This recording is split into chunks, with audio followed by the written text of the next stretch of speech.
ঘোষের বাড়িতে লাল ডায়েরি উদ্ধার হয়েছে বলে সূত্রের খবর, এবং সেই ডায়েরিতে মন্ত্রী চন্দ্রনাথ সেনার নাম রয়েছে, যেখানে এজেন্ট হিসেবে উল্লেখ করা হয় চন্দ্রনাথ সেনাকে, এবং তার নামের পাশে লেখা আছে সংখ্যায় 159। এমনটাই সূত্র মারফত জানতে পারা যাচ্ছে। তার মানেটা কি? তার মানে কি এই 159 জনকে চাকরির সুপারিশ করেছিলেন চন্দ্রনাথ সেনা? মন্ত্রীর বাড়িতে তল্লাশিতে 40 লাখ টাকা উদ্ধার হয়েছে, একাধিক নথি বাজেয়াপ্ত করা হয়েছে। বাড়িতে 40 লাখ টাকা রেখে দেওয়া এই বিপুল পরিমাণ টাকার উৎস কি? চাকরি বিক্রির টাকাই কি মন্ত্রীর বাড়িতে ছিল?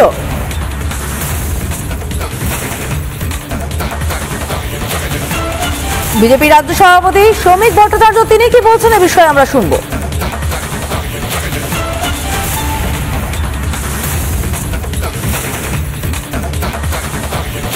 একা চন্দ্রনাথ সিংহ চাকরি দিয়েছেন আর অন্য কেউ চাকরি দেয়নি, এটা কি কেউ বিশ্বাস করবে?